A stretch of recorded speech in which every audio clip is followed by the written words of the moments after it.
প্রিয় শিক্ষার্থীরা, আজকের অনলাইন ক্লাসে তোমাদের সবাইকে স্বাগত জানাচ্ছি। আমি শ্যামলচন্দ্র দাস, প্রধান শিক্ষক, আহমদ ইকবাল মেমোরিয়াল উচ্চ বিদ্যালয়, কমলগঞ্জ, মৌলভীবাজার। সুপ্রিয় শিক্ষার্থীরা, আজকে আমার ক্লাসের বিষয়বস্তু বাংলা দ্বিতীয় পত্র। সেটার অষ্টম, নবম, দশম শ্রেণীর প্রতিটি ক্লাসের সিলেবাসে আছে। এর জন্য আমি অষ্টম, নবম এবং দশম তিনটি শ্রেণীর জন্য এই বিষয়টা আলোচনা করব। আজকে বাংলা দ্বিতীয় পত্রের যে বিষয়টা নিয়ে আমি আলোচনা করব সেই বিষয়টা হচ্ছে কারক ও বিভক্তি নির্ণয়। আমরা সকলেই জানি কারক এবং বিভক্তি নির্ণয় আমাদের বাংলা দ্বিতীয় পত্রের সিলেবাসে একটি গুরুত্বপূর্ণ অংশ। পরীক্ষাতে যেভাবে এই অংশটি আসে, একটি বাক্য দিয়ে একটি শব্দকে বড় ফ্রন্টে লিখে দেবে এবং বলে দেবে এই বাক্যটি কোন কারকে কোন বিভক্তি। এই কাজটা আমরা করব।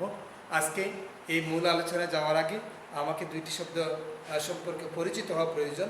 একটি শব্দ হচ্ছে কারক এবং অপর শব্দটি হচ্ছে বিভক্তি। কারক বলতে আমরা বলতে পারি, সংজ্ঞা যদি বলি আমরা, বাক্যস্থিত ক্রিয়াপদের সঙ্গে নামপদের যে সম্পর্ক তাকে আমরা কারক বলব। এবার এই বিষয়টাকে আমরা একটু বোঝার চেষ্টা করি। মূলত কারক শব্দটির অর্থ হচ্ছে যা ক্রিয়া সম্পাদন করে। ক্রিয়া বলতে আমরা বাংলায় যেটাকে ক্রিয়া বলি, ইংরেজিতে আমরা ভার্ব বলি।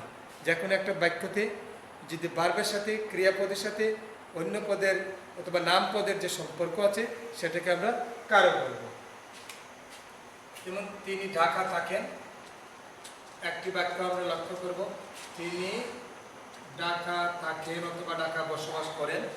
এই বাক্যটাকে যদি আমরা চিন্তা করি তাহলে থাকেন শব্দটা ক্রিয়াপদ, বসবাস করেন অথবা থাকেন এর ক্রিয়াপদ। এখন যদি আমরা প্রশ্ন করি তিনি কোথায় থাকেন, অর্থাৎ ক্রিয়াপদের সাথে সম্পর্ক, উত্তর হচ্ছে ঢাকা থাকেন। এই যে বাক্যস্থিত ক্রিয়াপদের সঙ্গে কে ঢাকা থাকেন, তিনি ঢাকা থাকেন। এই বাক্যের ক্রিয়াপদের সাথে অন্যান্য পদের যে সম্পর্ক আছে, নাম পদের যে সম্পর্ক আছে, এই সম্পর্কটাকে আমরা কারক বলব। আর এবারে এক কথায় আমরা একটি বিভক্তি সম্পর্কে জেনে নেব। তিনি ঢাকা থাকেন, এই বাক্যটি আবার লিখব, তিনি ঢাকায় থাকেন, ঢাকায় থাকেন। এই বাক্যটাকে আমরা যদি চিন্তা করি, এই বাক্যের মধ্যে একটি শব্দ আছে ঢাকায় থাকেন। মূল শব্দটা হচ্ছে ঢাকা। ঢাকা বাংলাদেশের রাজধানী, ঢাকা হচ্ছে মূল শব্দ। তার সাথে অতিরিক্ত স্থিতি অফ একটি বর্ণ যুক্ত হয়েছে, একটি বর্ণ যুক্ত হয়েছে। তাহলে মূলত বাক্যস্থিত একটি শব্দের সঙ্গে অন্য শব্দের অন্য সাধনের জন্য আমরা মূল শব্দের পরে যে অতিরিক্ত বর্ণ বা বর্ণ সমষ্টি যুক্ত করি সেটার নাম হচ্ছে বিভক্তি। আমরা স্পষ্টত এখানে দেখছি ঢাকায় লেখা, ঢাকায় মূল শব্দ হচ্ছে ঢাকা, অস্থিতি অ এই বর্ণটি অতিরিক্ত। আমি বাক্যটাকে পূর্ণ অর্থ বোঝাতে গিয়ে এই অস্থিতি অ ব্যবহার করেছি। এটা হচ্ছে আমাদের বিভক্তি। বিভক্তি সম্পর্কে আমরা আলোচনা যদি করি তাহলে বিভক্তি প্রধানত 7 প্রকার। প্রথমা বিভক্তি, দ্বিতীয়া, তৃতীয়া, চতুর্থী, পঞ্চমী, সপ্তমী। এছাড়াও শূন্য বিভক্তি একটা কথা আছে। শূন্য বিভক্তি হচ্ছে যেখানে শব্দের সাথে কোনো অতিরিক্ত বর্ণ থাকবে না, মূল শব্দ থাকবে, সেটাকে আমরা শূন্য বিভক্তি করে থাকি। আর প্রথমা বিভক্তি, দ্বিতীয় বিভক্তি, তৃতীয় এবং চতুর্থ বিভক্তি, এই বিভক্তিগুলা তোমাদের সিলেবাস বইয়ে, আমাদের বোর্ডের নির্ধারিত বইয়ের একটি অংশতে আমাদের এই কোন শব্দতে কি অবস্থায় বিভক্তি হতে পারে। প্রথমা বিভক্তির রূপ হচ্ছে অ, এ, অস্থিতীয় তে, এতে। দ্বিতীয় বিভক্তি কে, রে, দিগকে, দিগেরে। তৃতীয় বিভক্তি দ্বারা, দিয়া, কর্তৃক, দিগের দিয়া, দ্বারা দিয়া, দ্বারা কর্তৃক। চতুর্থ বিভক্তি ঠিক দ্বিতীয়ার মতো। পঞ্চম বিভক্তি হইতে থেকে চেয়ে, দিগের হইতে, দিগের চেয়ে। এরকম একটা চার্ট আছে। ষষ্ঠী বিভক্তি র, এর, দিগের, দের। সপ্তম বিভক্তি আবার প্রথম বিভক্তির কাছাকাছি, এ, তে, অস্থিতীয়, দিগের, তে, দিগের, গুলিতে, গুলির মধ্যে। এই শব্দগুলি আছে, এইটা তোমরা একটু দেখে নেবে। এই মূল শব্দের শেষে যখন এই বর্ণ বা বর্ণ সমষ্টি যুক্ত হবে তখন আমরা সেটাকে নির্ধারিত বিভক্তি বলবো। আবারও বলছি, যখন মূল শব্দের সাথে কোনো বর্ণ বা বর্ণ সমষ্টি থাকবে না তখন সেটা হচ্ছে শূন্য বিভক্তি। যেমন আগের সপ্তাহে আমরা বলছিলাম ঢাকা থাকে, ঢাকা যদি বলি, শুধু ঢাকা বলি যদি, ঢাকা বললে ঢাকা মূল শব্দের সাথে অতিরিক্ত পূর্ণ বর্ণ বা বর্ণ সমষ্টি যুক্ত হয় নাই, অতএব এটা হচ্ছে শূন্য বিভক্তি। এবার আসি আমাদের মূল আজকের আলোচনার বিষয়বস্তু হচ্ছে কারক। কারক 6 প্রকার: কর্তৃকারক, কর্মকারক, করণকারক, সম্প্রদান কারক, অপাদান কারক, অধিকরণ কারক। আমরা কারকগুলির বিষয়ে একটু একটু করে কথা বলবো। আমরা কর্তৃকারক কিভাবে আমরা নির্ণয় করতে পারি, একটি বাক্য থেকে আমরা কিভাবে বুঝবো এটা কর্তৃকারক। মূলত আমাদের এই 6টি কারকের মধ্যে কোন বাক্যটি কোন কারকের অন্তর্গত, এই অংশটা নিয়েই আমাদের সিলেবাসে গুরুত্ব দেওয়া আছে। বাক্যস্থিত যে বিশেষ্য বা সর্বনাম পদ ক্রিয়া সম্পন্ন করে তাকে ক্রিয়ার কর্তা বা কর্তৃকারক বলে। এটা বইয়ের ভাষা। আমরা মনে রাখার সুবিধার্থে, স্মৃতিশক্তি পাকা করার সুবিধার্থে আমরা বুঝবো, যিনি কাজ করেন তিনি হচ্ছে কর্তা, সেটাই কর্তৃকারক। তিনি ঢাকা থাকেন, তিনি কাজ করেন। কে ঢাকা থাকেন? তিনি থাকেন, তিনি। আমি বই পড়ি, কে বই পড়ে? আমি পড়ি, আমি কর্তৃকারক। যিনি কাজ করেন, ক্রিয়া সম্পাদন করেন, তিনি হচ্ছে কর্তৃকারক, কর্তা। এটা আমরা সহজে ধরে নিলাম। এবার আমরা একটা বাক্য থেকে আমরা কারক সম্পর্কে, 6টি কারক সম্পর্কে একটা সাধারণ ধারণা নেব। এখানে একটি বাক্য লিখেছি আমি: করিম সাহেব প্রতিদিন নিজ হাতে ভান্ডার হইতে গরিবদেরকে নগদ অর্থ দান করেন। এখন এই বাক্যে ক্রিয়াপদ হচ্ছে দান করা, কাজ করা। ক্রিয়াপদ বলতে বার অথবা কাজ করা। কাজ করা, কি কাজ করে? দান করা। মূল কাজটা হচ্ছে দান করে। এখন যদি আমি প্রশ্ন করি ক্রিয়াপদের সাথে অন্যান্য পদের সম্পর্ক, আগেই বলেছি ক্রিয়াপদের সাথে নাম পদের যে সম্পর্ক সেটা হচ্ছে কারক। এখন আমরা ক্রিয়াপদের সাথে এক একটি করে নাম পদের আমরা সম্পর্ক খুঁজব। কে দান করেন? করিম সাহেব। করিম সাহেব কর্তৃকারক। কি দান করেন? কর্মকারক। কর্মকারকের সংজ্ঞাটা হচ্ছে যাকে আশ্রয় করে ক্রিয়া সম্পাদন হয় তা হচ্ছে কর্মকারক। তাহলে আমরা এখানে কর্মকারক দেখলাম, করিম সাহেব প্রতিদিন নিজ হাতে ভান্ডার হতে নগদ অর্থ দান করেন। যদি এই বাক্যে নগদ অর্থ না থাকতো তাহলে ক্রিয়া সম্পাদন করা সম্ভব হতো না। যাকে আশ্রয় করে, গরু ঘাস খায়, গরু কর্তাকারক, গরু কাজ করে, ঘাস খায়, ক্রিয়াপদ কি খায়? ঘাস খায়। ঘাস না থাকলে এই কাজটা সম্পন্ন করা সম্ভব হবে না। যাকে আশ্রয় করে, ছেলেরা মাঠে ফুটবল খেলে, ফুটবল কর্মকারক। কর্মকারকের সংজ্ঞাটা হচ্ছে যাকে আশ্রয় করে ক্রিয়া সম্পন্ন করা হয় সেটা হচ্ছে কর্মকারক। তাহলে আমরা এখানে দেখছি নগদ অর্থকে আশ্রয় করে ক্রিয়া সম্পাদন হচ্ছে। নগদ অর্থ এই শব্দটি না থাকলে এই বাক্যটা ক্রিয়া সম্পন্ন করা সম্ভব হবে না, সেটা হচ্ছে কর্মকারক। এখন যদি প্রশ্ন করি করণকারকের জন্য, যদি আমরা প্রশ্ন করি তিনি কিসের সাহায্যে, কিসের দ্বারা দান করেন? নিজ হাত দিয়ে। ক্রিয়া যার দ্বারা ক্রিয়া সম্পাদন করা হয় তাকে বলা হচ্ছে করণকারক। আমরা যদি বলি করিম সাহেব লাঠি দিয়ে সাপ মারছেন, তাহলে সাপ কর্মকারক, যাকে আশ্রয় করে ক্রিয়া সম্পন্ন হচ্ছে। এই লাঠি দিয়ে সাপ মারা, সাপ না থাকলে এখানে এই ক্রিয়া সম্পন্ন করা সম্ভব নয়। কি দিয়ে মারছেন? কার সাহায্যে মারছেন? কিসের দ্বারা মারছেন? দ্বারা দিয়া কর্তৃক, আমি আগেই বলেছি এটা বিভক্তির রূপ। দ্বারা দিয়া কর্তৃক এই জাতীয় প্রশ্ন করে উত্তর পাওয়া গেলে সেটা হচ্ছে করণকারক। ক্রিয়া যার সাহায্যে সম্পন্ন করা হয়, যার দ্বারা ক্রিয়া সম্পন্ন করা হয় তার নাম হচ্ছে করণকারক। লাঠি দিয়ে সাপ মারছেন, করিম সাহেব লাঠি দিয়ে সাপ মারেন, লাঠি দিয়ে হচ্ছে, এই লাঠির দ্বারা হচ্ছে এটা করণকারক। সম্প্রদান কারক, আমরা 3টি কারক দেখলাম: কর্তৃকারক, কর্মকারক, করণকারক। এবার হচ্ছে সম্প্রদান কারক। সম্প্রদান শব্দের অর্থ হচ্ছে সত্য ত্যাগ করে দান। সত্য ত্যাগ করে দান। আমরা এই বাক্যের উদাহরণটা যদি আমরা লক্ষ্য করি, করিম সাহেব নিজ হাতে ভান্ডারতে গরিবদেরকে নগদ অর্থ দান করছেন। এই যে নগদ অর্থ দান করছেন সেটা সত্য ত্যাগ করে, এই গরিবদের সাহায্য তিনি ফিরিয়ে পাবেন না, এই সিদ্ধান্ত নিয়েই তিনি দান করছেন। তাহলে আমরা এই দানটাকে বলবো আমরা সত্য ত্যাগ করে দান। হ্যাঁ, সত্য ত্যাগ না করেও দান হতে পারে। যেমন আমরা দুপাকে কাপড় দিই, দুপা তো বুঝো, যারা কাপড় ময়লা কাপড় পরিষ্কার করে যারা ব্যবসা করে তাদেরকে আমরা দুপা বলি। এই দুপাকে কাপড় দাও, এটাও আমরা কাপড় দিলাম, এটাও দান করলাম। দেখা গেছে দান আপাত দৃষ্টিতে দান দেখা করছে, কিন্তু সত্য ত্যাগ নয়। এই কাপড়ের উপর আমার দাবি রয়েছে, আমি আবার সে পরিষ্কার ময়লা কাপড়টা পরিষ্কার করে আমি আবার এই কাপড়টা ফেরত চাই, ছেলে সেটা সত্য রয়ে গেছে, আমার দাবি রয়ে গেছে, সেটা সম্প্রদান করা নয়। সত্য ত্যাগ করে দান হলে সম্প্রদান করা।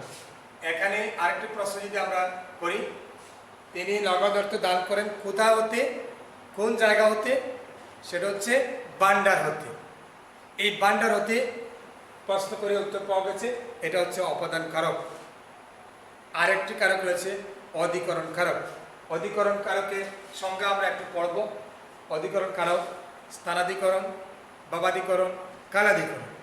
কাল মানে সময়, তিনি কখন করেন? প্রতিদিন। এই প্রতিদিন কথাটা হচ্ছে অধিকরণ কারক। আমরা এই একটি বাক্যে ক্রিয়াপদের সাথে অন্যান্য নামপদের যে সম্পর্ক, একটি বাক্যে দিয়ে 6টি কারকের সম্পর্কটাকে আমরা বুঝিয়ে দিয়েছি। এবার আমি আবার পৃথকভাবে এক একটি কারকের কথা তোমাদের সামনে উপস্থাপন করব।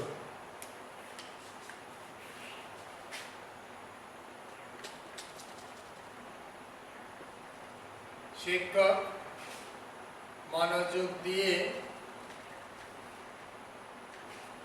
বইটি পড়ছেন, বইটি পড়াচ্ছেন অথবা পড়ছেন, যাই হোক পড়াচ্ছেন। আমরা যদি এইরকম কোনো কোনো প্রশ্নে বাক্যের শব্দের নিচে একটা আন্ডারলাইন করা থাকে, অথবা এটাকে বোল্ড করে বড় করে শিক্ষক শব্দটাকে একটু বড় করে বোঝাবে, তাহলে এই আন্ডারলাইন অথবা বড় আকৃতির করে লিখাটায় বোঝা যাচ্ছে এই বাক্যের এই পদটি কোন কারক হবে, এই কাজটা। তাহলে শিক্ষক কে পড়াচ্ছেন? শিক্ষক, শিক্ষক কর্তা, কর্তৃকারক। এখন বিভক্তি কি? শিক্ষক মূল শব্দ, তার সাথে কোনো অতিরিক্ত বর্ণ বা বর্ণ সমষ্টি নেই, সেহেতু এটা কর্তৃকারকে শূন্য বিভক্তি। এইভাবে আমরা ছেলেরা ফুটবল খেলছে, অনেক কাজ, সবগুলি কাজই হচ্ছে কর্তৃকারক। কর্তৃকারকটা আমরা খুব সহজেই ধরে নিতে পারলাম। কর্মকারকের কথা আগে সংক্ষেপে আলোচনা করেছিলাম, বলবো, আবারও বলবো, যাকে আশ্রয় করে ক্রিয়া সম্পাদন করা হয় তাকে বলা হচ্ছে কর্মকারক। যেমন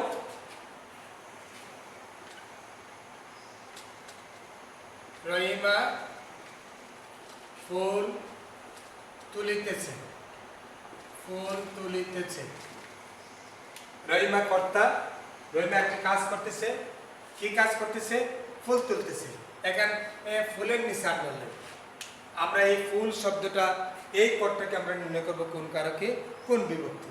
তাহলে আমরা ফুল দেখেছি, ক্রিয়া, এই যে ক্রিয়াটা হচ্ছে ফুল তোলা একটা ক্রিয়া, কাজ করা হচ্ছে, এই কাজটা নির্ভর করছে কাকে আশ্রয় করে? ফুলকে। এইখানে এই ফুল নাম, এই পদটাকে যদি আমরা অমিট করে দিই, বাদ দিয়ে দিই এই বাক্য থেকে, তাহলে রহিমা তুলিতেছে বাক্যটা অসম্পূর্ণ। কাকে আশ্রয় করে ক্রিয়া সম্পাদন হচ্ছে? ফুল শব্দটাকে। এই যাকে আশ্রয় করে ক্রিয়া সম্পাদন হচ্ছে সেটা হচ্ছে কর্মকারক। ছেলেরা বল খেলতেছে, বলকে আশ্রয় করে। আমরা বই পড়তেছি, বইকে আশ্রয় করে ক্রিয়া সম্পাদন হচ্ছে, এইগুলো হচ্ছে কর্মকারক। তাহলে আমরা এই মুহূর্তে আমরা কর্তৃকারক এবং কর্মকারক সম্পর্কে জানলাম। করণ কারক, করণ শব্দটির অর্থ হচ্ছে যন্ত্র, সহায়ক বা উপায়। যন্ত্র বলতে যার দ্বারা কৃষক লাঙ্গল দিয়ে মাটি করণ করতেছেন, তিনি এই যে তিনি কাস্তে দিয়ে ধান কাটতেছেন, কৃষক কাস্তে দিয়ে ধান কাটতেছেন, লাঙ্গল দিয়ে হাল চাষ করতেছেন। তাহলে এটা একটা যন্ত্র, যে যন্ত্রের সাহায্যে ক্রিয়া সম্পাদন হচ্ছে, যার দ্বারা, যার সাহায্যে, যার সহায়তায় ক্রিয়া সম্পাদন হয় তার নাম হচ্ছে করণ কারক। আমরা একটু আগে বলেছি যে সাপ, তিনি লাঠি দিয়ে সাপ মারতেছেন। তাহলে কি বোঝা গেল? যে তিনি লাঠি দিয়ে সাপ মারতেছেন, এই সাপ মারা একটা ক্রিয়া, এই ক্রিয়াকে সম্পাদন করতে যার আশ্রয় নিয়েছেন, যার সাহায্য নিয়েছেন, যার দ্বারা ক্রিয়া সম্পাদন হচ্ছে লাঠির দ্বারা, লাঠির সাহায্যে। এখানে লাঠির সাহায্যে এই কথাটা হচ্ছে করণ কারক। আমরা সম্প্রদান কারক একটু আগে আমরা বুঝে খুব ভালো করে বুঝতে পেরেছি। আবার বলবো, সম্প্রদান শব্দের অর্থ হচ্ছে সম্প্রদান কারক। একটু বাংলা শব্দ, কিন্তু এটা যদি আমরা অর্থ বোঝার চেষ্টা করি, সেটার অর্থ হচ্ছে সত্য ত্যাগ করে দান। সত্য ত্যাগ করে দান। সত্য মানে অধিকার, সত্য মানে অধিকার অথবা দাবি, ত্যাগ মানে ছেড়ে দাও, সত্য ত্যাগ করে দান। অর্থাৎ যে দানের কোনো প্রতিদান নেই, যে দানের কোনো প্রতিদান আশা করা যায় না, সেইটা হচ্ছে সত্য ত্যাগ করে যান। গরিবদেরকে সাহায্য করা, বন্যায় ক্ষতিগ্রস্ত মানুষকে নগদ অর্থ প্রদান করা, ভিক্ষুককে ভিক্ষা দেওয়া, এই জাতীয় বাক্য হচ্ছে সম্প্রদান। আবারও বলতেছি, সত্য ত্যাগ না করে যে দান হয়, একটি উদাহরণ হচ্ছে একটু আগে বলেছি, আবারও বলতেছি, দুপাকে কাপড় দেওয়া। আমরা যদি এই বাক্যটা একটু দেখি, দুপাকে কাপড় দেওয়া, দুপাকে কাপড় দিলাম। আসলে দুপাকে কাপড় দিলাম, দুপাকে এই শব্দটাকে আমরা যদি কারক নির্ণয় করি, দুপাকে কেউ সত্য ত্যাগ করে দান করে না। এই কাপড়টা ময়লা, দুপা আমার এটা পরিষ্কার করে দেবে, এই পরিষ্কারের মূল্যটা দেবো তাকে, এই শ্রমের মূল্যটা দেবো, কিন্তু কাপড় দান করবো না, কাপড়টা আমি ফেরত পাবো। এই দানটা সত্য ত্যাগ করে দান নয়, এটা কর্মকারক। দুপাকে কাপড় দিলাম, এটা কর্মকারক, এটা সত্য ত্যাগ করে দান নয়, এটা সম্প্রদান কারক হতে পারে না। এবার আমরা আসি ৫ম নম্বর কারক, যেটা হচ্ছে অপাদান কারক। অপাদান কারকের সংখ্যাটা যদি আমরা একটু বিশ্লেষণ করি, অপাদান কারক,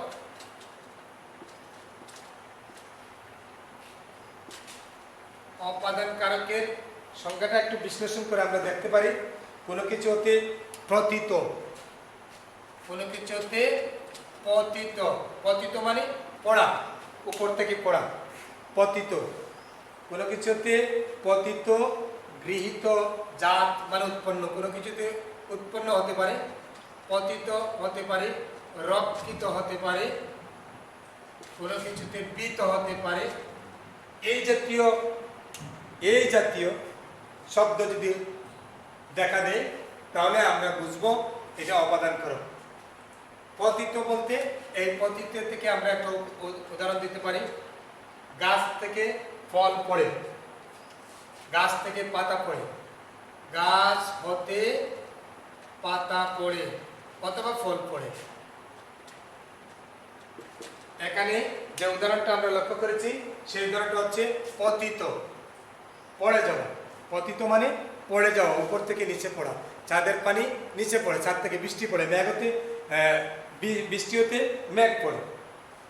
এই যে শব্দগুলা, এইগুলা যদি আমরা চিন্তা করি, তো এইগুলো দেখবো আমরা কি হচ্ছে, এই একটা দেখলাম গাছ হতে পাতা পড়ে, এটার সাথে পতিত আরেকটা লিখতে পারি আমরা, মেঘ হতে বৃষ্টি পড়ে, মেঘ হতে বৃষ্টি পড়ে। আমরা এই দুইটাই দেখলাম পতিতের উদাহরণ। গাছ হতে উপর থেকে নিচে পাতা পড়ে, মেঘ হতে বৃষ্টি পড়ে, মেঘ আকাশে থাকে, নিচে বৃষ্টি পড়ে। এই পতিতের উদাহরণ। এই জাতীয় যদি হয় পতিত, তাহলে তিল হতে তৈল হয়, উৎপন্ন।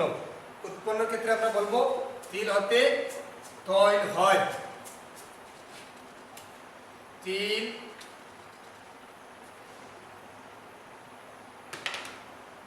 তিল হতে তৈল হয়। তিল এক প্রকার শস্য দানার মতো, সেই শস্য দানা থেকে তৈল উৎপন্ন হয়, এইটা হচ্ছে উৎপন্ন। কোনো কিছু হতে উৎপন্ন যদি হয়, এই একটা উদাহরণ দিলাম, তিল হতে তৈল উৎপন্ন হয়। আরো অনেক উদাহরণ আছে। কোনো কিছু পতিত, উৎপন্ন, রক্ষিত, বীত, রক্ষিত। বিপদ হতে রক্ষা করো, বিপদ থেকে বাঁচাও, বিপদ থেকে বাঁচাও। আমরা একটা উদাহরণ দেখলাম, বিপদ থেকে বাঁচাও। এই বিপদ থেকে আমরা একসাথে কারক এবং বিভক্তি দেখবো। এখানে বিপদ হতে রক্ষা করো, রক্ষিত মানে রক্ষা করো। এই রক্ষিত বলতে রক্ষা করো, বিপদ থেকে রক্ষা করো। এখানে থেকে, হতে, থেকে, ছেয়ে এই জাতীয় শব্দ থেকে এটা পঞ্চমী বিভক্তি। এইটা যদি পরীক্ষায় আসে তো আমরা এটা বলবো অপাদানে পঞ্চমী। অপাদান এ মানে অপাদান কারকে পঞ্চমী বিভক্তি। পঞ্চমী লিখলে বোঝা যাবে পঞ্চমী বিভক্তি। এই কাজটা আমাদের মূলত পরীক্ষার কাজ। কোন কারকে কোন বিভক্তি। অপাদান কারক আমরা একটু দেখলাম, অপাদান কারকে উৎপন্ন দেখলাম, পতিত দেখলাম, রক্ষিত দেখলাম, অবৃত একটা উদাহরণ দিলাম না। এখানে একটি বৃত, এখানে এখানে বাঘের ভয়, এখানে বাঘের ভয় আছে। এই শব্দ থেকে আমরা বুঝলাম অর্থাৎ কোথা থেকে ভয়, বাঘ হতে। বাঘ আছে বিধায় এই বাঘ থেকে ভয়টা উৎপন্ন হয়েছে। এই বৃত্ত শব্দের একটা উদাহরণ দিলাম। এখানে বাঘ হতে বাঘের ভয়, কিন্তু এখানে বাঘের ভয় বাঘ যুগ এর, বাঘ যুগ এর, বাঘের ভয়, বাঘ মূল শব্দ, এর অতিরিক্ত শব্দ। এটা অপাদানে ষষ্ঠী, ষষ্ঠী বিভক্তির রূপ। রয়ের দিগের দের। আমি যে চার্টের কথা বললাম আমাদের বোর্ডের নির্ধারিত বইয়ে এই চার্টটি আছে, এই চার্টটা তোমরা দেখে ফেলবে। বাঘের, বাঘ যুগ এর, মূল শব্দ বাঘ, তার সাথে অতিরিক্ত এর, বর্ণ বা বর্ণ সমষ্টি এর। এই এর কারণে এটা ষষ্ঠী বিভক্তি। এটা হবে অপাদানে ষষ্ঠী। আমরা উৎপন্ন, পতিত, রক্ষিত, ভীত এই এই শব্দগুলো দিয়ে অপাদান করা আমরা উদাহরণ দিয়ে বুঝিয়ে দিলাম। এইবার সর্বশেষ যে কারক সেটা হচ্ছে অধিকরণ কারক।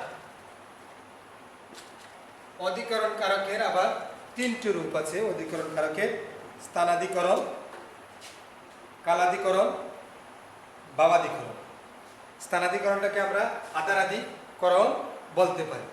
যেমন কালাধিকরণের আমরা একটা উদাহরণ দেব। প্রভাতে সূর্য উঠে, প্রভাতে সূর্য ওঠে, প্রভাতে সূর্য ওঠে, এটা কালাধিকরণ। এটাকে আমরা কি বলবো? এটাকে বলবো আমরা কালাধিকরণ। কালাধিকরণ, কাল মানে সময়। কাল শব্দের অর্থ হচ্ছে সময়। কখন সূর্য উঠে? প্রভাতে। এই প্রভাতের নিচে আন্ডারলাইন দেওয়া থাকবে, প্রভাতে। প্রভাত যুগ এ, এখানে বিভক্তি হচ্ছে এ, অধিকরণের সপ্তমী। আমি আবার বলছি, অধিকরণ কারকের তিনটি রূপ হচ্ছে, তিনটি রূপ আমরা বিশ্লেষণ করতে পারি। একটি হচ্ছে আদারাধিকরণ, আদার মানে স্থান, আদারাধিকরণ একটি। আদারাধিকরণ, আদার মানে স্থান, স্থানাধিকরণ আমরা এটাকে বলতে পারি। আবার হচ্ছে কালাধিকরণ, কালাধিকরণ। কালাধিকরণ মানে কাল মানে সময়, যেটার উদাহরণ হচ্ছে প্রভাতে সূর্য ওঠে। আর আরেকটি উদাহরণ হচ্ছে অধিকরণের আরেকটি রূপ হচ্ছে কালাধিকরণ, আদারাধিকরণ আর ভাবাধিকরণ, ভাবাধিকরণ। এই তিনটা উদাহরণ আমরা দেব, তাহলে আমরা এই অধিকরণ কারকটি স্পষ্ট করে বুঝতে পারব। আদারাধিকরণ, ভাবাধিকরণ, কালাধিকরণ। কালাধিকরণের উদাহরণ দিলাম, প্রভাতে সূর্য উঠে। কখন সূর্য উঠে? প্রভাতে সূর্য উঠে। আমরা এবার আদারাধিকরণের একটা উদাহরণ দেব। পুকুরে মাছ থাকে, পুকুরে মাছ থাকে। স্থানাধিকরণ। আবারও বলছি, আদারাধিকরণকে আমরা স্থানাধিকরণ বলতে পারি। কোন স্থানে কোন আধারকে কেন্দ্র করে মাছ থাকে? পুকুরকে আশ্রয় করে। পুকুর না থাকলে মাছ থাকতে পারবে না, পুকুর না থাকলে মাছ থাকতে পারবে না। তাহলে আমরা এটাকে আমরা স্থানাধিকরণ বলতে পারি, আদারাধিকরণ বা স্থানাধিকরণ বলতে পারি। আবার আমরা যদি আরেকটি উদাহরণ দিয়ে বলতে পারি যে নদীতে অনেক পানি ধারণ করে, এটাও আমরা স্থানাধিকরণে বলতে পারি।